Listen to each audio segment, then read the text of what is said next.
guys, today I'm going to show you what I like to do when I'm scaffolding my remix apps, and I'll justify why. Normally, you would just run create remix and template off one of the stacks, for example, that is maintained by the remix team. Let's say we want to use the indie stack. Instead of templating directly off GitHub, I'm going to clone the indie stack to my machine. Now this would work with any of the stacks, for example. Now, just like normal, I'm gonna run npx create remix, but instead of templating directly off of GitHub, I'm gonna template off of that local copy of the stack I just checked out.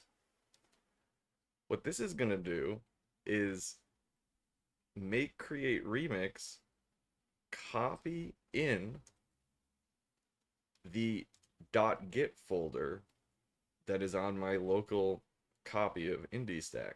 Now that .git folder is what Git uses to store all the history and all the things that Git knows that aren't in your current working directory. This means that not only am I going to get my app scaffolded for me by Create Remix, but I'll instead of having to git init and start from scratch, I'll have all the commit history that went into the indie stack underneath. And that means that not only can I use git blame, but I can use git rebase to bring in upstream fixes that the indie stack maintainers make to existing apps. Normally, you could only get changes from the stack by rerunning create remix, scaffolding a new app, and this obviously isn't reasonable for existing code bases with multiple team members and live running deployments.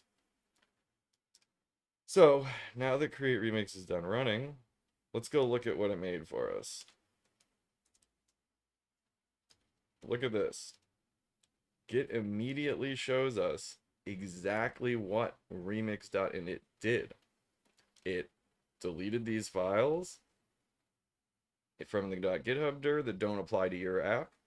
It modified these files in a way that applies to your app. And it deleted the remix.init directory, which is what create remix uses under the hood. It also added a package lock.json that isn't tracked because it ran npm install above. So what would I do now? I just started my app. What I'm going to do is make a commit. I'm going to say my app scaffolded from indie stack. Oh, of course, not using a global.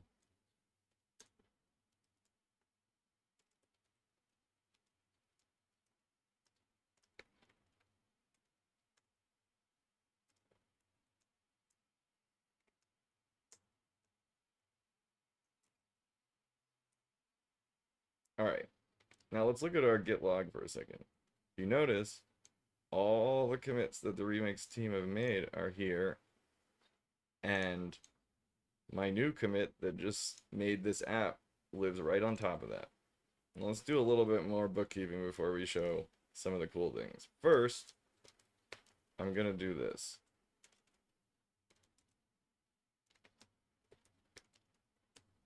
This is gonna allow me to take a note.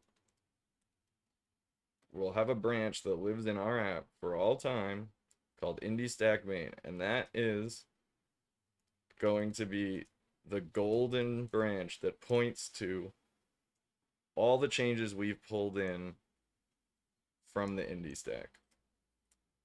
So let me show you an example here. Let's say I just made my app and I want to make a change, right? Let's make a change to index.tsx.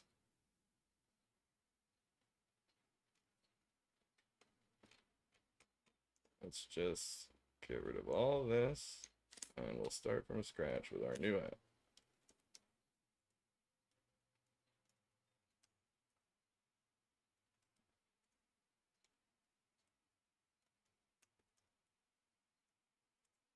Yeah, let's make it an H1. Why not?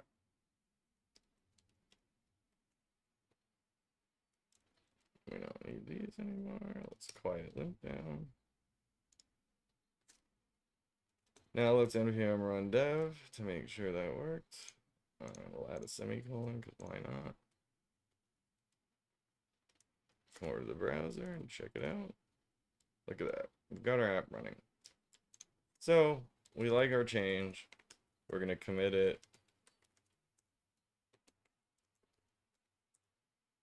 Now, let's simulate what would happen if the remix team, in the meantime, made some changes to the stack. So what would that look like? Maybe they made an amazing change to the standard title, and you just have to have it.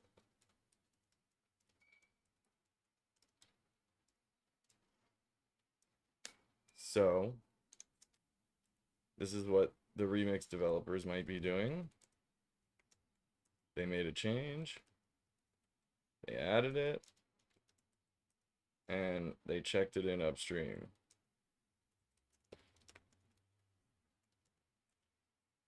Oh, of course.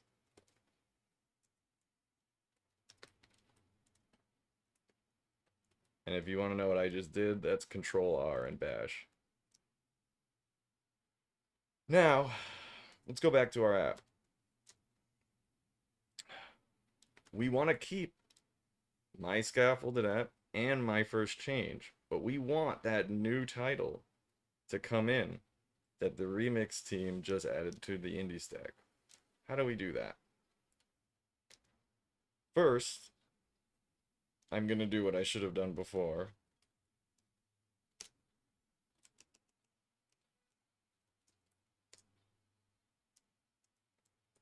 And clean that up. In your case, you would do the normal thing where you add your GitHub repo.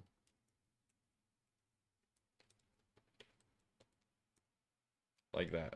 I'm not going to go to GitHub right now, but that's what you would do. Or use SSH. Now, how do you make it so you can easily pull in changes that the remix team makes? Well, you would do something like this.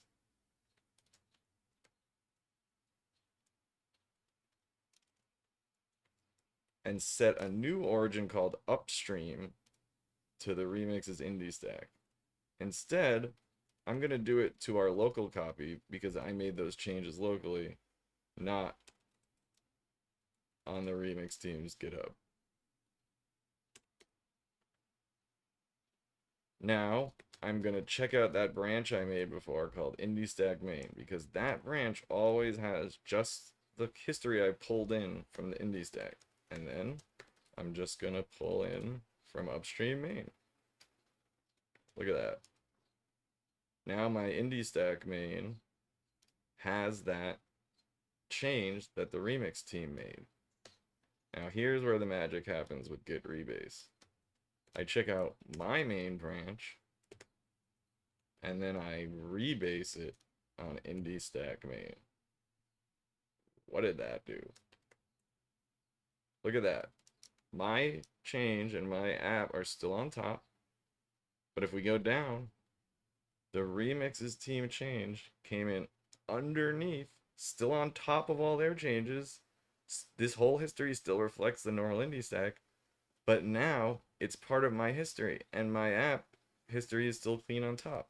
In fact, I can still see all the changes I've made in my app by diffing from that initial branch.